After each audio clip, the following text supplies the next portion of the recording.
Penonton, sekarang ini kita akan berehat seketika. Kita akan kembali selepas ini untuk satu lagi segmen yang menarik untuk anda.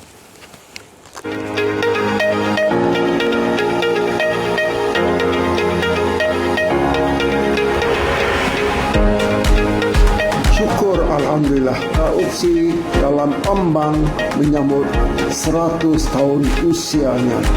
Kita yakin UPSI akan menjadi universiti yang terulung bukan sahaja dalam negara, malah di seluruh dunia. Semangat daripada MPSI ini telah membentuk jiwa dan raga kami anak kandung Sulul Buniman untuk memasuki peluang yang ada di depan mata sebagai guru-guru yang tersebar luas di Nusantara ini. Dalam bercerita tentang UPSI dan juga MPSI ataupun kalau kita boleh kenali daripada awal dulu sebagai SITC ini adalah merupakan satu-satunya institut pendidikan yang melahirkan ramai tokoh-tokoh cendekiawan, tokoh-tokoh politik dan juga tokoh-tokoh bahasa. Bermula dari situ, perspektif saya tentang dunia luar mula terbuka luas. Bila cuti SEM, saya reward diri sendiri dengan mengembara ke luar negara. Perlahan-lahan saya build up confidence dan akhirnya saya berjaya menjadi wanita Muslim pertama mengelilingi dunia secara solo dengan menaiki motosikal. It all started from UPSI. Sebagai anak kandung Sulul Buniman, saya yakin pada masa akan datang UPSI yang sedangkah ini akan melahirkan lebih ramai tokoh-tokoh pendidik, tokoh-tokoh pemimpin yang akan mewarnai Malaysia yang pada masa akan datang.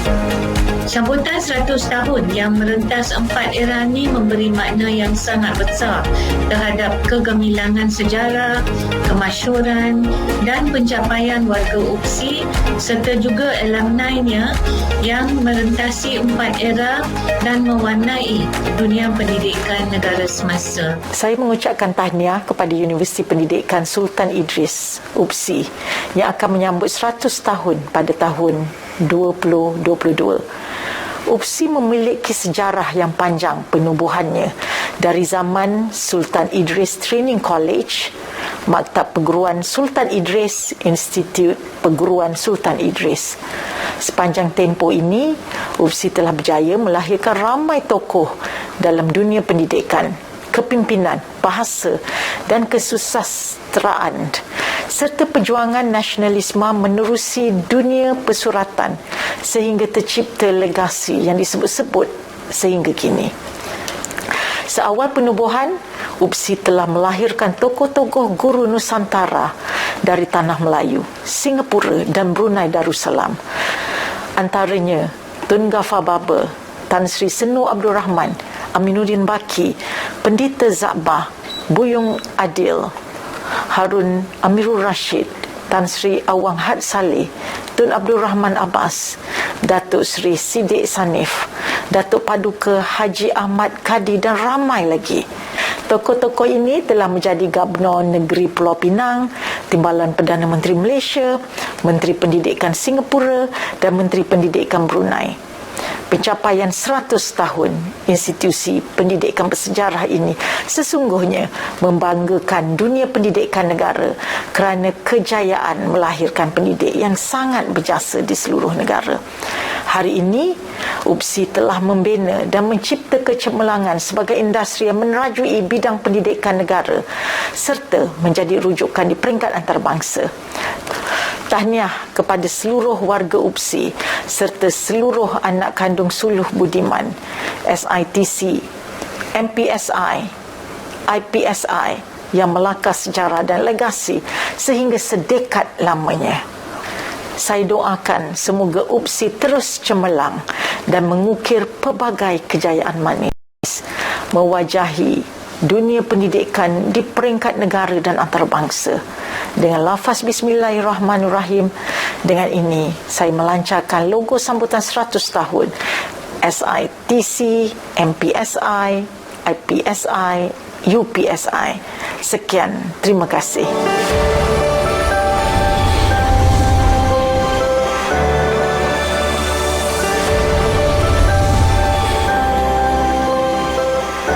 kasih YB Menteri atas pelancaran logo rasmi itu tadi, dan terus kita tanyakan kepada Naib Chancellor Universiti Pendidikan Sultan Idris secara Skype bersama kami pagi ini. Terima kasih Prof. Datuk Dr. Mat Amin Maktaf yang merupakan Naib Chancellor. Tahniah Prof. Datuk, 100 tahun ini 4 era yang telah disebut oleh YB Menteri tadi. Untuk sambutan 100 tahun, satu yang sangat teruja kita saksikan, Munawar, ya? Betul. Mungkin untuk mukadimahnya, Datuk, mungkin boleh kongsikan latar belakang sejarah penubuhan UPSI itu sendiri, Datuk. Jutaan terima kasih kepada saudara Munawar, Cik Zaliha dan juga rancangan Selamat Pagi Malaysia kerana memberikan ruang dan peluang kepada UPSI untuk mempromosikan sambutan 100 tahun. Seperti mana yang kita tahu bahawa UPSI tertubuh seawal 29 November 1922 dengan bermula sebagai Sultan Idris Training College, di mana ianya mendidik guru-guru di tanah Melayu pada ketika itu. Seterusnya mereka menjadi pejuang kemerdekaan, pejuang kebangsaan, pejuang bahasa, dan seterusnya banyak melakar sejarah dalam arena pendidikan, kemerdekaan dan juga kemajuan negara. Jadi alhamdulillah, InsyaAllah pada 29 November 2022 kita akan menyambut sambutan 100 tahun universiti yang bersejarah lagi keramat ini, dan kita mengalu-alukan semua alumni dan juga masyarakat Malaysia untuk tampil dan juga hadir bersama-sama meraihkan sambutan institusi yang bersejarah ini. Prof. Datuk, falsafah ibu kandung Suluh Budiman, anak kandung Suluh Budiman ini, apa yang boleh dikongsikan dengan warga penonton bagi mereka yang bukan dari persekitaran UPSI, Datuk? Jutaan terima kasih. Satu soalan yang sangat-sangat unik. Saya adalah alumni UPSI tahun 2000. Waktu saya mula-mula masuk, tertanya juga apa itu ibu kandung Suluh Budiman, apa itu anak kandung Suluh Budiman. Pada ketika penubuhan SITC telah diterapkan satu rasa sayang, satu rasa kecintaan, satu rasa bangga terhadap institusi pendidikan yang bersejarah ini, di mana ianya adalah untuk mendidik guru-guru bagi mengajar di seluruh negara termasuk di Brunei dan Singapura. Kerana pada ketika itu kebanyakan guru-guru kita datangnya daripada luar negara, daripada negara-negara Commonwealth. Jadi di sini diterapkan rasa kasih sayang seorang anak kepada ibunya. Sebab itulah SITC dan hingga UPSI hari ini dipanggil ibu kandung, dan mereka akan bangga menyatakan bahawa ini adalah ibu kandung saya. Saya berasal dari SITC, dari MPSI, dari IPSI dan juga UPSI. Dan seterusnya ini berterusan dan semua alumni UPSI, IPSI, MPSI dan juga SITC digelar sebagai anak kandung Suluh Budiman. Matlamat tidak lain tidak bukan seperti mana kita tahu untuk menerapkan rasa kecintaan terhadap institusi, negara, bangsa dan juga agama. Untuk menerapkan rasa kecintaan kepada institusi, negara, bangsa dan juga negara. Dan juga Datuk, kalau kita lihat tempoh 100 tahun ini merupakan satu tempoh yang sangat panjang dan bersejarah, dan mungkin untuk ruang yang ada ini, mungkin Datuk boleh kongsikan keistimewaan kampus Sultan Abdul Jalil Shah yang melatari sejarah 4 zaman daripada SITC, MPSI, IPSI sehinggalah UPSI, UPSI. Datuk. Terima kasih Cik Munawar. Di kampus Sultan Abdul Jalil Shah yang terletak di Tanjung Malim adalah sebuah kampus yang sejarah, luasnya 80 ekar. Tetapi di kampus ini, di mana kami semua anak kandung Suluh Budiman meniti tapak-tapak sejarah, meniti tapak-tapak perjuangan bangsa dan meniti tapak-tapak kemerdekaan. Kerana di sini lahirnya alumni UPSI yang ternama, antaranya Tun Datuk Seri Utama Haji Abdul Rahman Abbas, Yang di-Pertuan Negeri Pulau Pinang ke-7, Tun Abdul Ghaffar Baber, Timbalan Perdana Menteri, Datuk Seri Siddiq Sanim, Menteri Kanan Singapura Datuk Paduka Haji Ahmad Kadi, Tan Sri Datuk Senu Pendeta Zabah, Datuk Aminuddin Baki, Buyung Adil, YB Muslimin Yahya yang sekarang Timbalan Menteri Pendidikan Malaysia, dan juga Dr. Ahmad Sani Arabi, antara salah seorang sukarelawan yang sangat aktif dalam aktiviti di Syria dan juga di Palestin. Jadi di kampus bersejarah inilah, untuk makluman Cik Munawar dan juga Zaliha, wujudnya banyak yang pertama. Antaranya adalah pejabat karang mengarang ataupun penerbit yang pertama yang menerbitkan buku teks bagi tanah Melayu pada ketika itu. Seterusnya wujud pendeta yang pertama di Nusantara iaitu Pendeta Zabah, dan wujudnya pelbagai inisiatif dan juga perbincangan dan juga api nasionalisme. Semuanya bermula di sini. Jadi ini adalah satu kampus yang bersejarah dan saya rasa bertuah kerana saya diizinkan untuk meniti dan juga menapak di tapak-tapak kaki pejuang-pejuang kebangsaan yang terdahulu. Prof Datuk, di awal klip tadi Prof Datuk juga sebutkan tentang ikon-ikon yang dilahirkan oleh UPSI ini. Dari segi alumni, bagaimana kekuatannya, Datuk? Okey, alhamdulillah hingga hari ini kita ada lebih kurang 200,000 orang alumni yang bertapak dari tahun 1922 hingga sekarang, dan alumni ini merupakan antaranya adalah pemimpin negara yang berjasa, pejuang nasionalisme, seterusnya pakar-pakar bahasa yang menjadi rujukan, kerana seperti mana kita tahu ketika era MPSI dan juga era IPSI, di sini lahirnya pakar-pakar bahasa yang menjadi rujukan kepada seluruh negara dan juga di benua Nusantara. Dan seterusnya alumni kita hari ini adalah pendidik-pendidik. Kalau tak percaya, Cik Munawar dan Cik Zaliha boleh pergi ke mana-mana sekolah dan tanyakan. InsyaAllah pasti akan ada sekurang-kurangnya seorang alumni UPSI berada di sekolah-sekolah yang ada. Begitulah besarnya peranan UPSI. Selain daripada nasionalisme, perjuangan bangsa dan juga bahasa, kami juga menjadi peneraju kepada bidang pendidikan, sama ada di dalam negara, Brunei dan juga Singapura. Dan Datuk sendiri sebagai Naib Chancellor, mungkin boleh kongsikan apa antara pencapaian, kejayaan yang boleh kita banggakan daripada UPSI sendiri, Datuk? Terima kasih. Alhamdulillah hampir 24 tahun UPSI ditubuhkan. Jadi ada pelbagai inisiatif yang telah dilaksanakan, terutamanya di dalam kemodenan. Yang pertamanya kita ada pusat data kanak-kanak kebangsaan, di mana kita ada lebih kurang 80,000 data yang diproses, diuruskan oleh NCDRC, dan ianya digunakan untuk membantu pendidik-pendidik dalam merancang proses pendidikan awal kanak-kanak. Seterusnya kita ada UPSI Animation Studio, di mana kita pelajar-pelajar kita dapat mempelajari pelbagai teknik animasi dan sebagainya. Malahan ada di antara alumni kita yang menjadi penerbit bagi filem Agent Ali. Dan seterusnya kita ada digital classroom bagi membantu sesi PDPR yang agak mencabar sekarang ini dalam keadaan COVID-19 yang tidak menentu. Kita juga ada Museum Pendidikan Nasional. Jadi bangunan Suluh Budiman yang telah berusia lebih 100 tahun telah diangkat 10 tahun lampau untuk menjadi museum pendidikan. Jadi kita alukan masyarakat untuk datang. Selain daripada itu, kita juga ada hotel dan kompleks bowling kita yang tersendiri, kerana ianya menjadi katalis untuk pembangunan masyarakat di daerah Mualim dan juga di negeri Perak, insya-Allah.